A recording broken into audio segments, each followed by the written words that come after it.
La pire des créatures. Christ a plusieurs fois démontré qu'aucune de nos pensées ne lui était cachée. Il est écrit, il n'avait pas besoin qu'on lui rendît témoignage d'aucun homme, car il savait lui-même ce qui était dans l'homme. Jean 2, 25.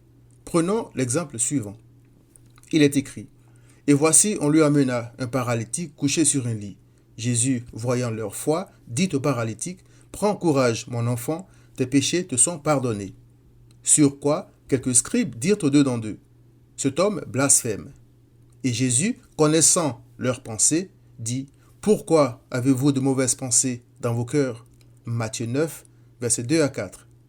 Christ a dit cela parce qu'il pouvait les guérir eux aussi de ce qui était à l'origine de leurs mauvaises pensées, c'est-à-dire le péché.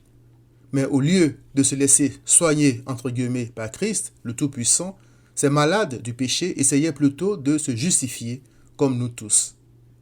Pourquoi essayer inutilement de cacher mon mal ou mon péché alors que Christ peut m'en délivrer?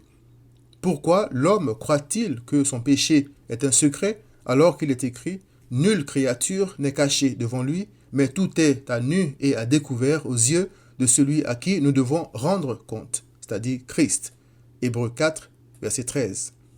Eh bien, c'est parce que malgré les honneurs qu'il se donne, l'homme est devenu la pire des créatures de Dieu. Je m'explique. Quand l'Éternel a dit à Pharaon, « Laisse aller mon peuple pour qu'il célèbre au désert une fête à mon honneur », Exode 5, verset 1, plein d'orgueil et d'arrogance, Pharaon a répondu, « Qui est l'Éternel pour que j'obéisse à sa voix en laissant aller Israël? Je ne connais point l'Éternel et je ne laisserai point aller Israël. » Exode 5, verset 2. Beaucoup se disent choqués par cette réponse de Pharaon, mais quand l'Éternel, qui nous connaît mieux que nous-mêmes, nous dit que nous devons nous repentir, Acte 17, verset 30, ces mêmes gens disent qu'ils n'ont rien à se reprocher. N'est-ce pas une façon de dire « Qui est Dieu pour que j'obéisse à sa voix ?» Cela ne fait-il pas de moi qui refuse d'obéir à mon Créateur, la pire de ces créatures? Après avoir refusé d'obéir à l'Éternel, Pharaon a multiplié les actes de rébellion en traitant la parole de Dieu de mensonge, comme beaucoup aujourd'hui.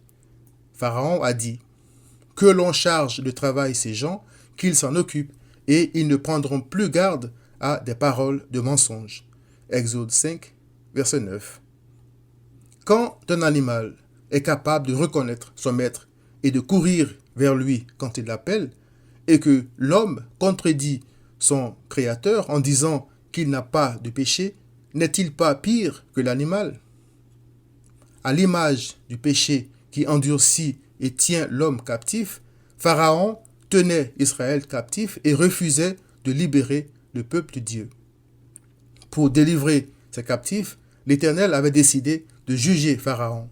Il est écrit, « Je frapperai tous les premiers-nés du pays d'Égypte, depuis les hommes jusqu'aux animaux, et j'exercerai des jugements contre tous les dieux de l'Égypte.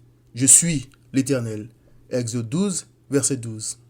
Pour éviter d'être anéantis, les captifs ne devaient faire qu'une seule chose, compter sur le sang d'un agneau sans défaut.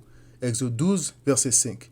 Il est écrit, « On prendra de son sang et on en mettra sur les deux poteaux et sur le linteau de la porte des maisons où on le mangera. » Exode 12, verset 7.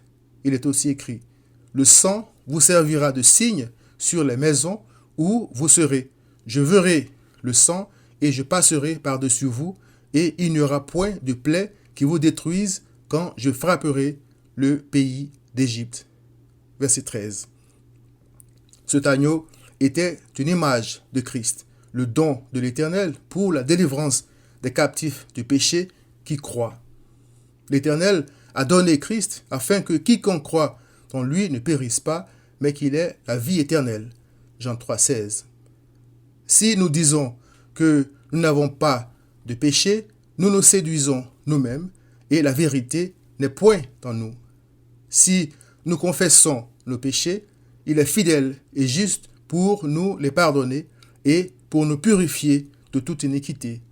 Si nous disons que nous n'avons pas de péché, nous le faisons menteur et sa parole n'est point en nous. 1 Jean 1, versets 8 à 10. Reviens à ton Créateur, cher ami. Repens-toi. Viens à Christ.